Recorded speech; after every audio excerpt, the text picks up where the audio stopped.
Inertia and REPA jointly present Professor Iyer's talk show, Future of Energy, India Vision 2022. India's first talk show on energy and power. Co-partners MTU On-Site Energy and BS Group, Associate Partner BHEL.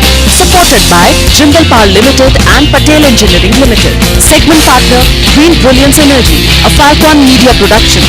Welcome back, my friends, on this third episode, a power-packed episode on decentralized and distributed power across this special edition of Future of Energy, India Vision on Zee Business exclusively. And with me today again we have Shri Anil Razdan, former Secretary Power, Government of India on my left side. On my right side is Mr. Surendra Nagila, the Managing Director and CEO of Sugun Automatics. On his right is Mr. Rajiv Kumar Srivastava, who is the Director for Sucam Power Systems. From Mr. Razdan is Dr. Hridesh Khanna, our friend from Germany, and the Director of Business Strategy for MTU On-Site Energy. On my extreme left is one of our very special new guests, who is a specialist on the decentralized gas-based power, Mr. Rajesh Shah, who is the President of Cogent Solutions of the Sterling and Wilson Group. On my extreme right is my colleague and a man from Gujarat and who has been active in the renewable energy space, Hetal Mehta, who is the Joint President for Renewable Energy Promotion Association. So today we begin this decentralized and distributed power session on the last note that Razdan Saab left for us, and that is that there is more requirement of decentralization. So let me put this question, how much of that decentralized energy can really be developed? Is there no limit, or are we going towards this because the grid has lost its capacity to allow more power to be transported? Is it because of a situation, or we want decentralized and distributed power actually in the country? See, it's not that the grid has lost its capacity. I think we should not stretch a capacity beyond its limits also, because it becomes uneconomic beyond a point. And I think there is a great merit and joy in having some decentralized source of power with you. You don't want power to flow only through, whether political power or rail power to flow through settled chain paths also. Every person needs a bit of power himself. But originally, decentralized power began as something where we could not take the grid. And generally people living in those areas were not very enthused about decentralized power, because they said that we want grid power, we want to work our gadgetry, we want to work our systems. And second, we want reliable power. We want light and not lightning, which keeps coming and going off. Or something, if it goes off, it is not, there's no technology or technologists locally to set it right. I remember having that kind of an argument when I visited Andaman Islands, that why don't you use solar power here? Yes, they were installed here, but then there was nobody to set them right once they went wrong. We have a large number of villages. By now, of course, following the Rajiv Gandhi Gramin Vidyutikaran Yojana, they are by and large electrified. We had set aside about 25,000 villages, the most difficult ones, which are remote, we call them, for other sources, renewable source of energy, making it decentralized power. But this decentralized power has to be affordable. A person having a genset at his wedding pandal or something is also having decentralized power. But is that affordable? 12 rupees, 14, 16 rupee power, is that affordable? No. It's a rich man's pleasure. He can afford to have that decentralized power. What we ought to be debating is, can decentralized power be taken and be affordable for what we have come to believe is the Aam Aadmi of the country? That, I think, should be the focus. So, Dr. Khanna ji, in this, we have seen a lot of movement in gas-based power, as you have been successful in states like Gujarat. MTU On-Site Energy has put up those plants for textile mills, and in a state where power is surplus, power is available, and yet industry is going for decentralized and distributed power coming from gas, a clean fuel, So what is your view on this same subject, do we have a greater chance to develop more of this decentralized capacity, especially with gas? Gujarat is also the only gas grid state in the country. Professor, there are different issues in decentralized power, and Mr. Razdan made a very good point here. How can I make power affordable? Okay, and the question is, how do I utilize my resource properly, you see, and most effectively, actually.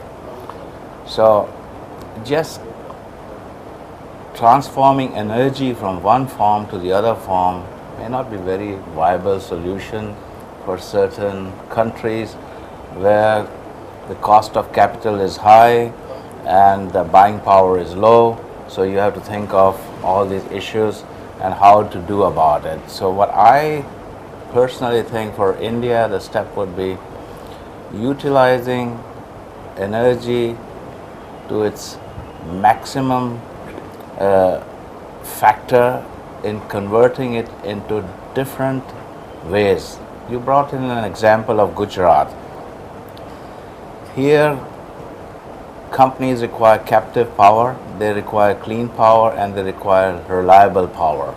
And I think that is the key to the whole issue, because you have to give reliability and plus performance of the power, actually, you see. And here we are achieving a concept of cogeneration and trigeneration, where India especially needs not only power, but this power is, how is it utilized by the end user, and how to see that and differentiate that in a proper manner. So besides having electrical power, he's using that for running his machines, he's using that for air conditioning, he may be using that for process heat. So all these things have to be considered. So I will go one step further than that. I would say the optimized utilization of energy resources in using decentralized applications depending upon the various type of requirements which are there, you see. And before we come back to our next speaker on the same lines and continue the discussion, we'll have a small break here. Welcome back, viewers. Returning after this break, we have an eminent guest here, Rajesh Shah, who has great experience in doing this. Probably one of the projects is DLF in Gurgaon. Yeah. So I would like Rajesh bhai to throw the light कि आप हमें बताएं इधर कि इस तरह से urban areas के अंदर how do we actually exploit to the maximum the heat content in a power plant coming from gas, using both gas turbines and DG sets, mainly DG sets and gas turbine, mainly DG. How do you see this happening in many places? See, firstly, decentralized power is nothing else but generating power at source. Yeah, it is not really nothing to do with rural electrification or anything. It's basically generating power close to the source. Decentralized power is mainly driven by efficiency at source and CO2 emissions. Yeah, these are perhaps the two larger drivers combined with a lot of other issues. Yeah. So to build up on Mr. Razdan and Dr. Khanna, what I can say is decentralized energy, I would say more than power, it's energy, because you have an opportunity to use exhaust from the turbines and the engines for various applications. So decentralized energy is a real opportunity which needs to be first embraced by the Ministry of Power, by the policymakers, by the Planning Commission as a part of power augmenting policy. Yeah? Today it is not. So far in India, decentralized power is largely driven by entrepreneurial spirit. Yeah? And the people who took risk on that, but is not really driven by any policy. The opportunities in urban sector are enormous. You have major growth coming from commercial segment today. The major growth of power demand, yeah, is coming from commercial infrastructure being redefined in India, and the real opportunity there is exhaust heat being utilized for air conditioning. Now you kill two birds in one shot. You create a power, you generate your own power, putting less pressure on the grid, and you reduce the power demand by shifting air conditioning load, which is 35% of a building or a hotel, onto the heat.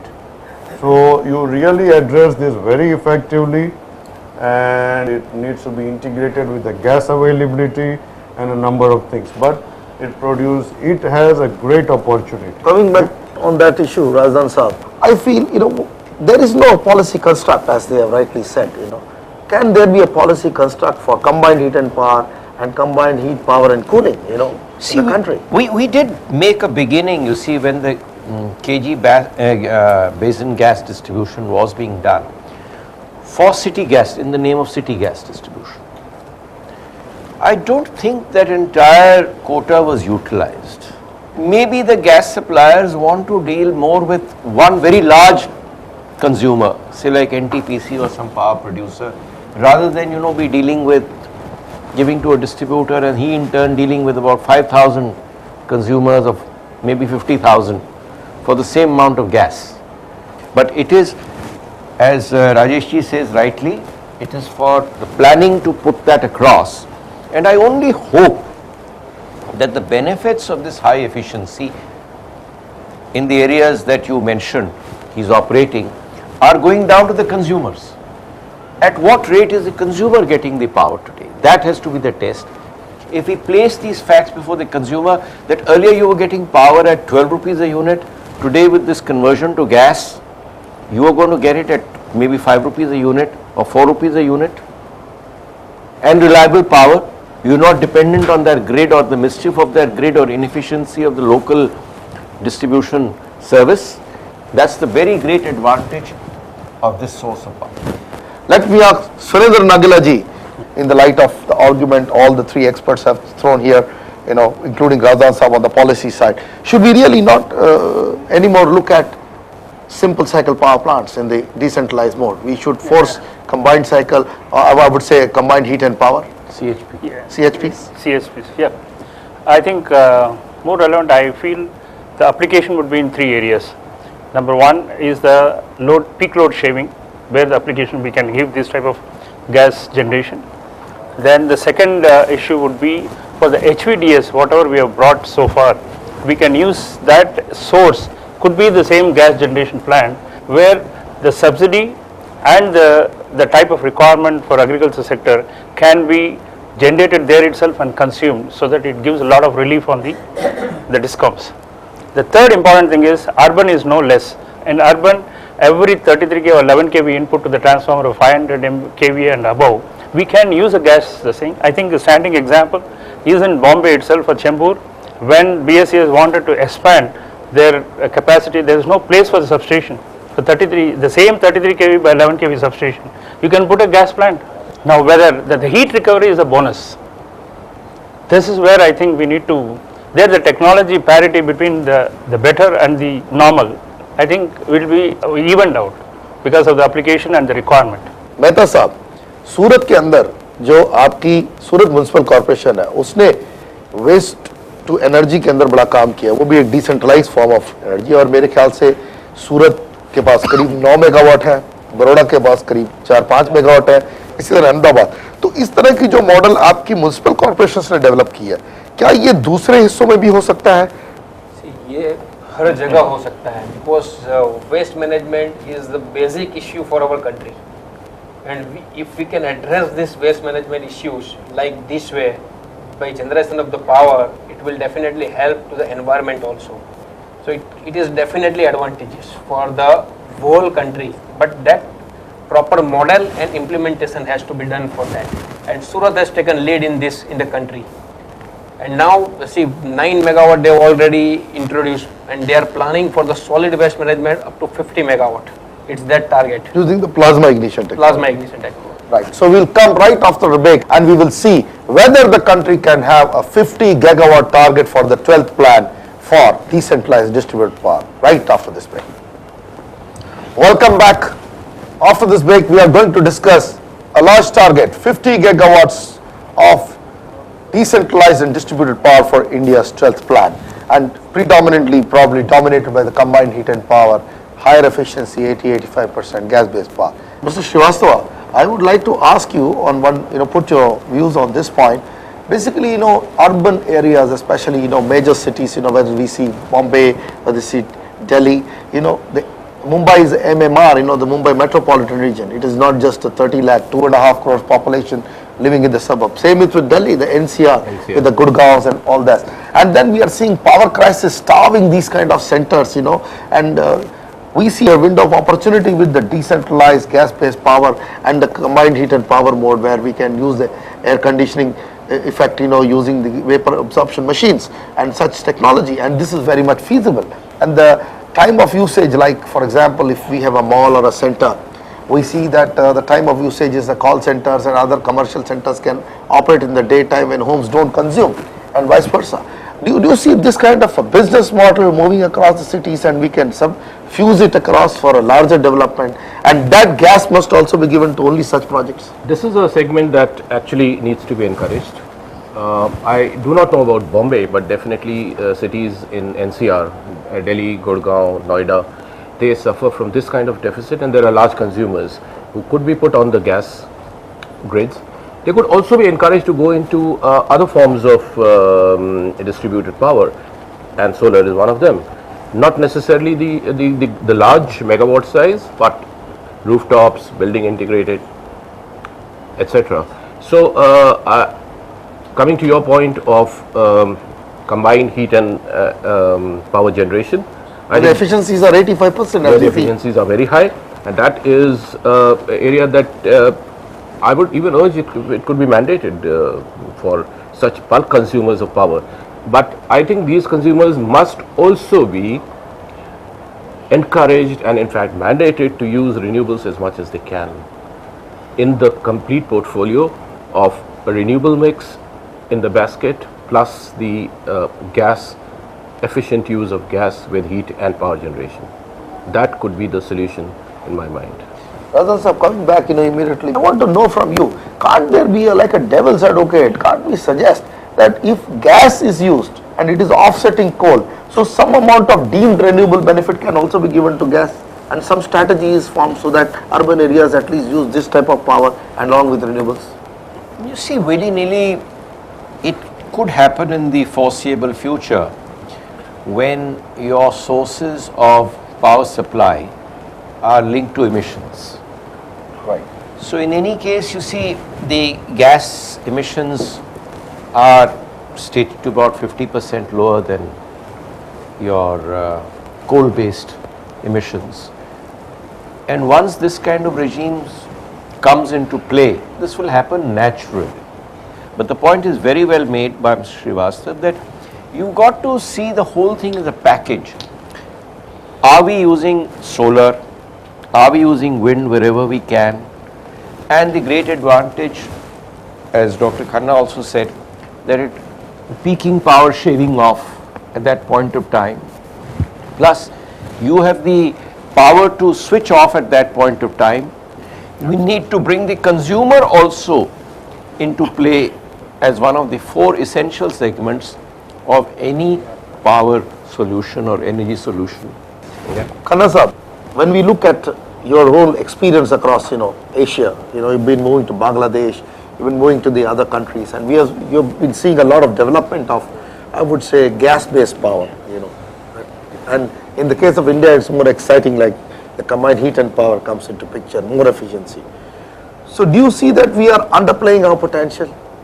I certainly see a huge potential there, and if you look at the future scenario worldwide and compare that in the energy management sequence, the question will be how intelligently I'm utilizing my resources and what is going to be the trend in the future actually. See, and the trend in the future, coming back to your main question, the 50 gigawatt over here, gas will, because of the availability of the resource, certainly will gain momentum.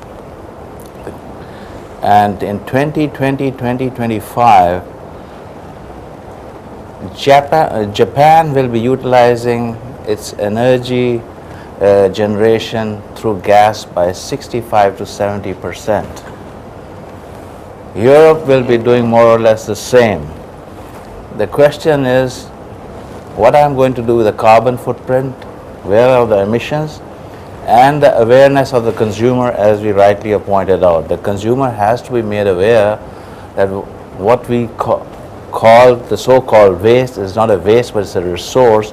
So this is a scenario which certainly today in India's need-based economy for energy, under the situation that energy availability is limited, the future trends, we cannot ignore them. So we will have to see bio-waste, biofuels, waste management systems for different type of waste, how we are doing that. Another area is the biogas area here in the rural areas where we have plenty of resources to do that. And even in developed economies like Germany and other countries, we are even using agricultural waste, maize, to generate energy. I think all these are issues which the policymakers have to decide in the future and lay out a strategy for the country. We're completely short of time on this issue. I thank all my guests here. They have done an excellent discussion. With that note, that the consumer simply needs quality and reliable power at the end of the day. And also, definitely he will look at energy efficiency, and a higher efficient gas-based power is definitely required for India. And meet you in our next show talking on quality and reliability of power. Bye-bye for now. Inertia and REPA jointly present Professor Iyer's talk show, Future of Energy, India Vision 2022. India's first talk show on energy and power. Co-partners MTU On-Site Energy and BS Group, Associate Partner BHEL. Supported by Jindal Power Limited and Patel Engineering Limited. Segment Partner Green Brilliance Energy, a Falcon Media production.